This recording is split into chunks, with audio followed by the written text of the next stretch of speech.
আমরা বিগত পর্বে জেনেছি রাসূল করিম সাল্লাল্লাহু আলাইহি ওয়াসাল্লামের উপরে প্রথম ওহী এবং আজকের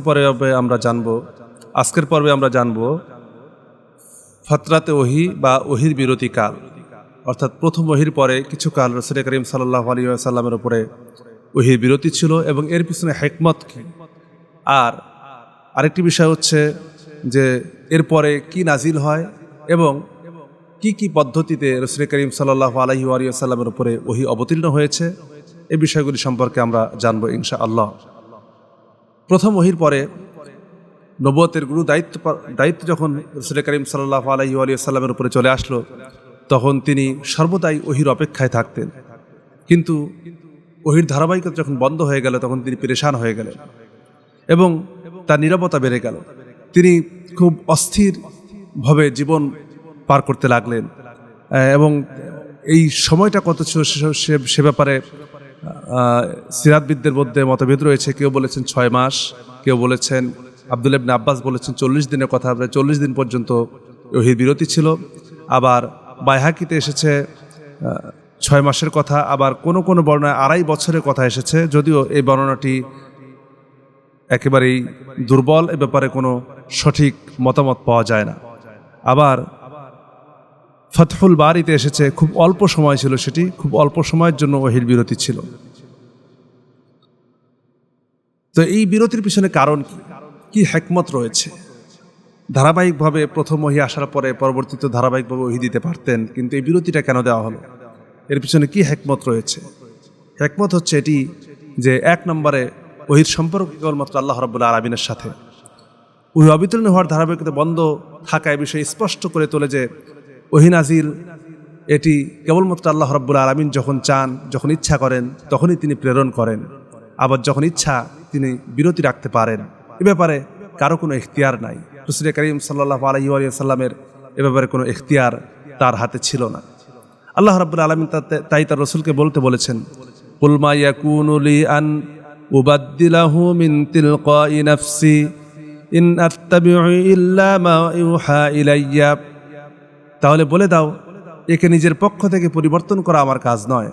আমি তো সে আদেশে অনুগত্য করি, আমার কাছে যা ওহী করা হয়, আমার কাছে যা প্রত্যাদেশ করা হয়, আমাকে যা বলা হয়, আমি তো সেইভাবেই আল্লাহ পাকের আনুগত্য করি। আমার হাতে কোনো কিছুই নেই। অর্থাৎ আমার কাছে যখন ওহী আসে তখন আমি তা তোমাদেরকে শোনাই, আর আমার কাছে যখন তা আসে না তখন আমি তোমাদেরকে কিছুই শোনাতে পারি না। 2 নম্বরে উদ্দেশ্য অর্জনের জন্য ধাপে ধাপে অগ্রসর হওয়ার গুরুত্ব। নবুয়তের সূচনা হয়েছে ধাপে ধাপে। প্রথমে একাকিত্ব, তিনি হেরা গুহা একাকিত্ব অবস্থান করতে লাগলেন। 2 নম্বরে সত্য স্বপ্ন। সর্বশেষ নবুয়তের মুকুট রাসূল করিম সাল্লাল্লাহু আলাইহি ওয়াসাল্লামের মাথায় পরানো হলো জিবরাইল আলাইহিস সালাতু ওয়াস সালামের আগমনের মাধ্যমে। এই যে ধারাবাহিকতা এবং অগ্রসর হওয়া ধীরে ধীরে, প্রথম স্টেপ ওহী আসার পরে কিছুকাল বিরতি দিলেন, এরপরে আবার ওহী আসলো, এরপরে আবার কিছুকাল বিরতি দিলেন, আবার ওহী আসলো, এরপরে একেবারে ধারাবাহিকতা শুরু হয়ে গেল। এই যে শুরুটা ধীরে আরম্ভ করা, আস্তে আরম্ভ করা, এটি হচ্ছে হিকমত। এটি যেমন দাওয়াতের ক্ষেত্রেও এই হিকমতটি রাসূল করিম সাল্লাল্লাহু আলাইহি ওয়াসাল্লাম অবলম্বন করেছেন যে একবারে কোনো ব্যক্তির উপরে কোনো কিছু চাপিয়ে দেওয়া ঠিক না। মুআয ইবনে জাবাল স্পষ্ট হাদিসে তুলে ধরা হয়েছে, তিনি যখন ইসলামের দাওয়াত প্রদানের উদ্দেশ্যে ইয়েমেনে গমন করলেন, রাসূল করিম সাল্লাল্লাহু আলাইহি ওয়াসাল্লামের কাছে বিদায় দিতে গেলেন, তখন তিনি তাকে উদ্দেশ্য করে রাসূল করিম সাল্লাল্লাহু আলাইহি ওয়াসাল্লাম তাকে উপদেশ দিলেন, তুমি আহলে কিতাব সম্প্রদায়ের কাছে যাচ্ছ, সর্বপ্রথম তাদেরকে তাওহীদ বা একত্ববাদের দাওয়াত প্রদান করবে। তারা আল্লাহর পরিচয় লাভ করতে পারলে তখন তাদেরকে দিনে রাতে 5 ওয়াক্ত সালাতের কথা বলবে এবং এরপরে যখন তারা এটিতে অভ্যস্ত হয়ে যাবে তখন তাদেরকে যাকাতের কথা বলবে, যে তাদের উপরে যাকাত ফরজ করা হয়েছে, এবং ধনীদের কাছ থেকে তা নিয়ে গরিবদের মধ্যে বন্টন করে দেবে। এবং এই কথা মেনে নেওয়ার পর তাদের কাছ থেকে যাকাতের সম্পদ গ্রহণ করবে, কিন্তু তাদের কাছ থেকে উত্তম সম্পদ গ্রহণ করবে না। এই যে স্টেপ বাই স্টেপ, এখন আপনি একবারেই কোনো ব্যক্তিকে বললেন যে নামাজ পড়ো, রোজা করো, যাকাত দাও, হজ করো, সব একবারে চাপাই দিলেন, সে অস্থির হয়ে যাবে না।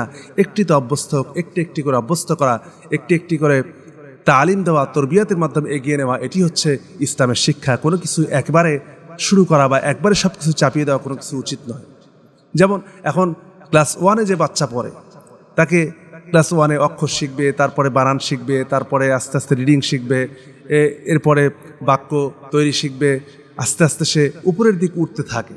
কিন্তু তাকে যদি একেবারে অনার্সের বই দেওয়া হয়, সে কি পারবে না। এভাবে প্রত্যেকটি ক্ষেত্রেই মানুষের জীবনধারাও এভাবে করে স্টেপ বাই স্টেপ আগাতে থাকে, প্রতিটি ক্ষেত্রেই স্টেপ অবলম্বন করা হয়। আল্লাহ রাব্বুল আলামিনও শিক্ষা দেওয়ার জন্য পৃথিবীর মানুষকে ওহির ক্ষেত্রেও এরকম স্টেপ অবলম্বন করেছেন। প্রথম স্টেপে ওহী নাজিল হলো, তারপরে বন্ধ থাকলো।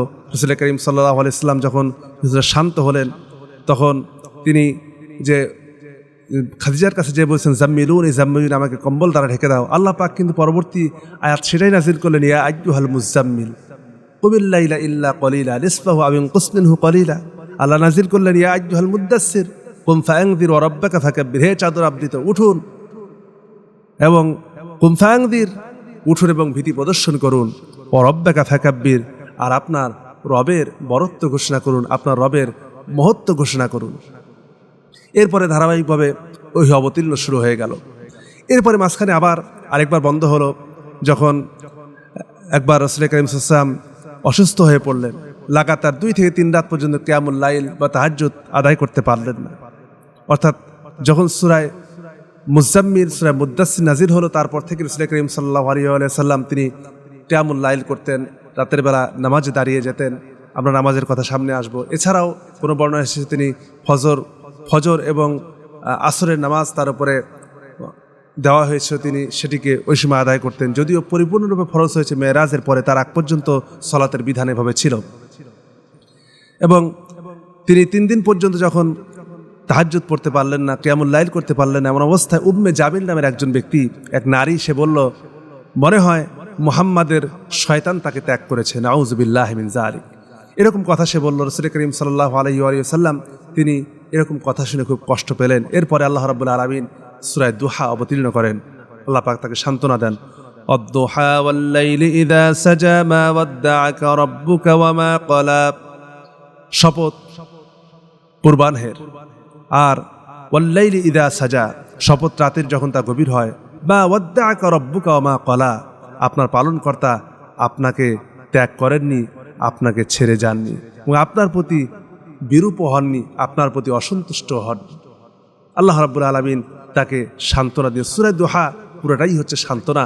আল্লাহ পাক তার রাসূলকে সান্ত্বনা দিয়ে এই সূরা অবতীর্ণ করেছেন। আল্লাহ রাব্বুল আলামিন তাকে সূরা মুদাসসিরে আল্লাহ পাকের বরত্ব ঘোষণা করার নির্দেশ দিয়েছেন।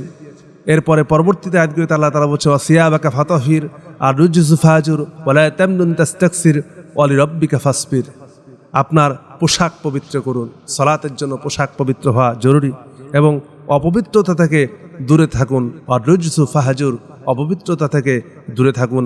ওয়ালা তামনুন তাস্তাকসির, অধিক প্রতিদানের আশায় অন্যকে কিছু দেবেন না, কাউকে প্রতিদানের আশায় কোনো কিছু দান করবেন না।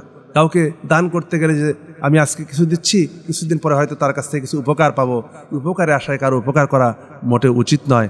এবং ওয়ালি রাব্বিকা ফাসবির, আপনার পালনকর্তার উদ্দেশ্যে, রবের উদ্দেশ্যে সবর করুন। কাউকে দিয়ে এটার প্রতিদান কেবলমাত্র আল্লাহর কাছে আশা করা উচিত, কোনো ব্যক্তির কাছে কোনো প্রতিদান আশা করা মোটে উচিত নয়। এই শিক্ষাই আল্লাহ রাব্বুল আলামিন তার হাবিবকে এর মাধ্যমে দিলেন। তো এই যে ওহির ধারাবাহিকতা আবার শুরু হয়ে গেল, সূরা দুহা অবতীর্ণের পর থেকে ওহি ধারাবাহিকতা চলল এবং এটি চলতে থাকলো। এরপরে আর বন্ধ হয়নি। নবুয়তের 23 বছর পর্যন্ত আল্লাহ রাব্বুল আলামিন তার রাসূলকে যখন যে জিনিসের প্রয়োজন, সেভাবে আল্লাহ তার রাসূলকে ওহির মাধ্যমে সমাধান দিয়েছেন। আমরা যখন সিরাতের রাসূলের ধারাবাহিক পর্ব আলোচনা করতে থাকবো, প্রত্যেকটি বিষয় আস্তে আস্তে আমাদের সামনে পরিষ্কার হবে, খোলাসা হবে ইনশাআল্লাহ। এখন আমরা জানবো যে কি কি পদ্ধতিতে রাসূল করিম সাল্লাল্লাহু আলাইহি ওয়া সাল্লামের উপরে ওহী অবতীর্ণ হয়েছে। সূরার 51 নম্বর আয়াতে আল্লাহ রাব্বুল আলামিন বলছেন, ওয়ামা কানা লিবাশারিন আন ইউকাল্লিমাহুল্লাহু ইল্লা ওয়াহয়ান আও মিন ওয়ারাই হিজাবিন আও ইউরসিলা রাসূলান ফায়ুহিয়া বিইذনিহি মা ইয়াশাউ ইন্নাহু আলিয়্যুন হাকীম। কোনো মানুষের জন্য এমন হওয়ার নয় যে আল্লাহ তার সাথে কথা বলবেন, কিন্তু ওহির মাধ্যমে অথবা পর্দার অন্তরাল থেকে, অথবা তিনি কোনো দূত প্রেরণ করবেন, অথবা আল্লাহ যা চান সে তা অনুমতিক্রমে পৌঁছে দেবে। তিনি সর্বোচ্চ প্রজ্ঞাময়। এখানে এই আয়াতের ভিতরে ওহী অবতীর্ণের কয়েকটি বিষয়ের কথা এসেছে। রাসূল করিম সাল্লাল্লাহু আলাইহি ওয়াসাল্লামের উপরে যে যে পদ্ধতিতে ওহী অবতীর্ণ হয়েছে সে ব্যাপারে আল্লামা ইবনে কাইয়্যিম রাহমাতুল্লাহ আলাইহি তিনি এ ব্যাপারে 6টি পদ্ধতির কথা আলোচনা করেছেন তার কিতাবের মধ্যে। 1 নম্বরে সত্য স্বপ্ন। নবীগণের সত্য স্বপ্ন সত্য হয়ে থাকে। রাসূল করিম সাল্লাল্লাহু আলাইহি ওয়াসাল্লাম এর ওহীর সূচনা হয়েছিল সত্য স্বপ্নের মাধ্যমে। হযরত আয়েশা রাদিয়াল্লাহু তাআলা আনহার যে হাদিস আমরা ইতিপূর্বে শুনেছি পূর্ববর্তী পর্বে, যে তিনি বলেছেন রাসূল করিম সাল্লাল্লাহু আলাইহি ওয়াসাল্লাম তিনি প্রথমে যে স্বপ্নগুলি দেখতেন পরের দিন দিবালোকের ন্যায় তা সত্য হয়ে যেত, একদম হুবহুব মিলে যেত। 2 নম্বর, তিনি জিবরাইল আলাইহিস সালাতু ওয়াস সালাম বাহ্যিকভাবে প্রকাশিত না হয়ে রাসূল করিম সাল্লাল্লাহু আলাইহি ওয়াসাল্লামের অন্তরে আল্লাহ তাআলা নির্দেশে ওহী পৌঁছে দিতেন। এমন অবস্থায় রাসূল করিম সাল্লাল্লাহু আলাইহি ওয়াসাল্লাম তিনি তৎক্ষণাৎ বুঝতে পারতেন তার অন্তরে ওহীর আলোয় উদ্ভাসিত হচ্ছে। এবং তিনি বলেছেন রূহুল কুদুস অর্থাৎ জিবরাইল আলাইহিস সালাতু ওয়াস সালাম আমার অন্তরে এই উন্মেষ ঘটিয়েছে যে কোনো মানুষ নিজের রিজিক শেষ করার পূর্বে মৃত্যুবরণ করবে না, আর আল্লাহ তাআলাকে ভয় করো, ভালোভাবে রিজিক তালাশ করো। তো এই যে এই বর্ণনাটি রাসূল সাল্লাল্লাহু আলাইহি ওয়াসাল্লাম তখন বলেছেন যখন জিবরাইল আলাইহিস সালাতু ওয়াস সালাম তার অন্তরের ভিতরে সরাসরি প্রকাশ না হয়ে তার অন্তরের ভিতরে ওহীর বার্তা ঢেলে দিয়েছেন আল্লাহর পক্ষ থেকে। 3, ফেরেশতা মানুষের আকৃতিতে রাসূল করিম সাল্লাল্লাহু আলাইহি ওয়াসাল্লামের নিকট ওহী নিয়ে আসতেন এবং এই অবস্থায় অন্যান্য সাহাবীরাও জিবরাইলকে দেখতে পেতেন। তিনি সাধারণত হযরত দাহিয়া কালবি সাহাবী তার রূপ ধারণ করে আসতেন, যে দাহিয়া কালবির কথা আমরা ইতিপূর্বে আলোচনা করেছি। রাসূল করিম সাল্লাল্লাহু আলাইহি ওয়াসাল্লামের কাছে এসে তওবা করেছিলেন, মুসলমান হয়েছিলেন, তিনি তার কন্যা সন্তানকে জীবন্ত প্রথিত করেছিলেন।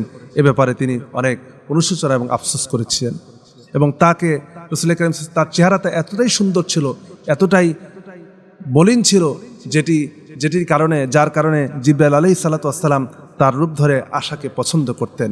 4 নম্বর, ঘণ্টা ধ্বনির ন্যায় শব্দ করে ওহী নাজিল হতো। ওহী অবতীর্ণ হওয়ার এই পন্থাটি ছিল সবচেয়ে কষ্টকর। যখন এভাবে করে ওহী নাজিল হতো রাসূল করিম সাল্লাল্লাহু আলাইহি ওয়াসাল্লাম তিনি তীব্র শীতের মধ্যেও তিনি ঘেমে যেতেন এবং তিনি এই ব্যাপারে খুব কষ্ট ভোগ করতেন। তিনি খুব কষ্ট তার উপরে অবতীর্ণ হতো। কারণ হচ্ছে জিবরাইল আলাইহিস সালাতু ওয়াস সালাম তার সমস্ত ডানাগুলি দিয়ে ঝাপটে, অর্থাৎ যখন ওহী অবতীর্ণ হয়, ওহীর সংকেত যখন আসে তখন তারা কাঁপতে থাকে এবং তার শরীরগুলি কাঁপতে থাকে।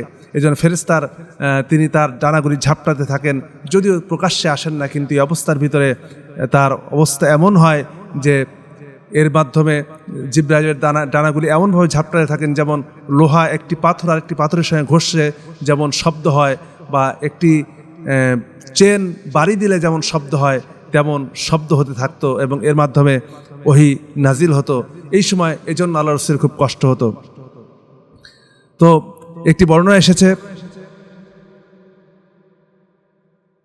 যায়েদ বিন সাবিত বলেন একবার রাসূলুল্লাহ সাল্লাল্লাহু আলাইহি ওয়াসাল্লাম আমাকে দিয়ে পবিত্র কোরআনে এই আয়াতটি লেখালেন, লা ইয়াস্তাবিল কাঈদুনা মিনাল মুমিনিনা গায়রা উলিদ দারারি ওয়াল মুজাহিদুনা ফি সাবিলিল্লাহ, অর্থাৎ গৃহী ভূমিষ্ঠ মুসলমান আর যে ব্যক্তি জিহাদের ময়দানে অংশগ্রহণ করে এই দুইজন কখনো সমান হতে পারে না। এমন সময় হঠাৎ আব্দুল্লাহ ইবনে উম্মে মাকতুম আগমন করলেন। তিনি দৃষ্টিহীন সাহাবী ছিলেন।